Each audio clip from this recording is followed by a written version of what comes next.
प्रभात छात्राओं, मैं डॉक्टर आभा द्विवेदी वैशाली महिला कॉलेज हाजीपुर में संस्कृत विभाग में सहायक आचार्य।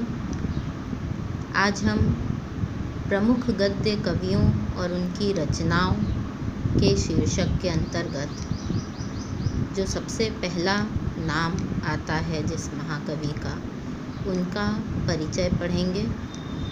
वह है सुबंधु।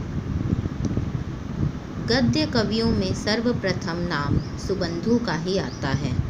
इनकी एकमात्र रचना वासवदत्ता अलंकृत शैली में निबद्ध गद्य का उत्कृष्ट उदाहरण है।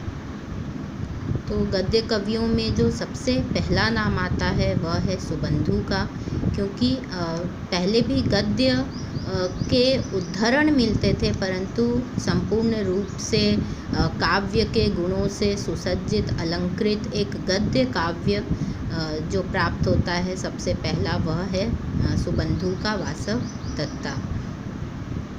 तो सबसे पहला नाम इनका इसलिए आता है क्योंकि कालक्रम के अनुसार, समय के अनुसार ये सबसे प्रथम गद्य कवि हुए। इनकी एकमात्र रचना है प्राप्त होती है वासवदत्ता, जो कि एक गद्य काव्य है, और वह काव्य के समस्त गुणों से, अलंकारों से सुसज्जित है, अलंकृत शैली में निबद्ध है और एक अच्छे गद्य का उत्कृष्ट उदाहरण है।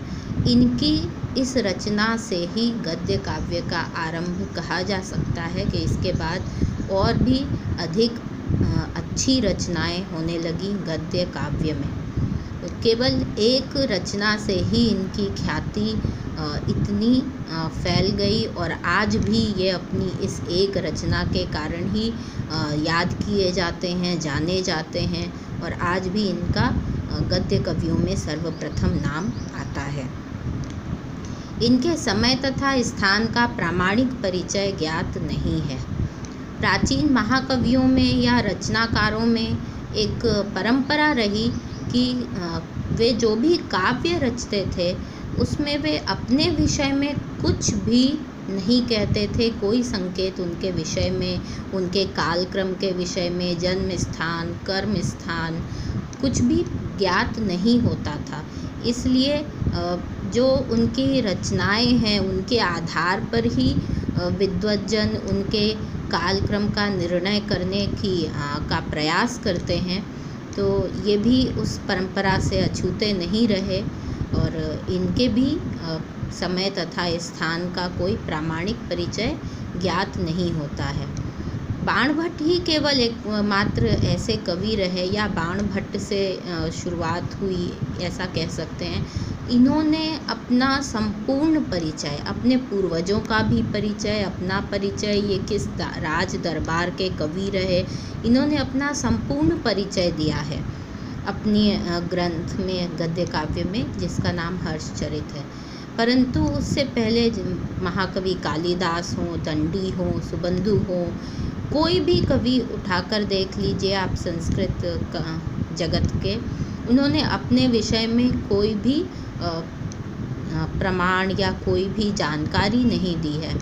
और यह कितनी ही अजीब भी है, लेकिन किंतु कितनी शालीन परंपरा रही कि बिना अपना परिचय दिए भी वे आज तक अपने नाम से, अपनी कृतियों के कारण अमर हैं। उनका नाम आज भी सभी को ज्ञात है।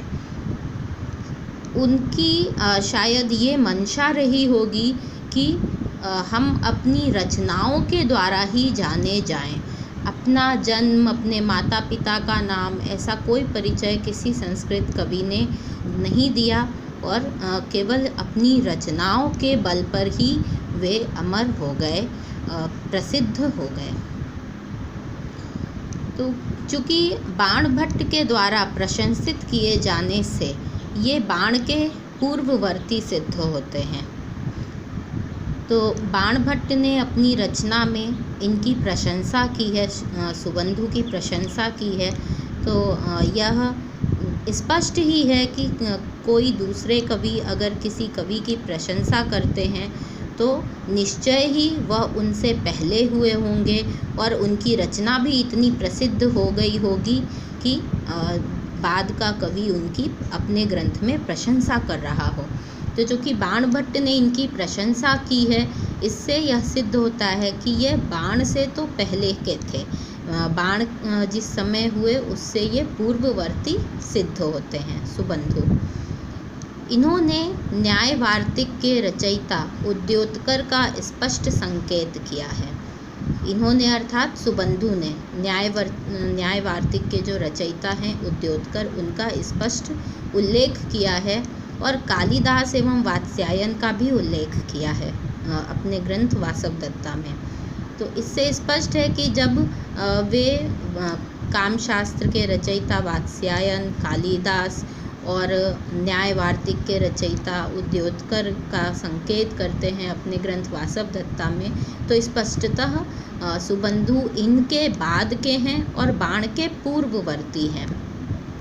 तो इस आधार पर उद्योतकर का समय 6ठी शताब्दी का अंत तथा उद्योतकर का जो समय है वह है 6ठी शताब्दी का अंत और बाण का समय लगभग आता है 630 ईस्वी।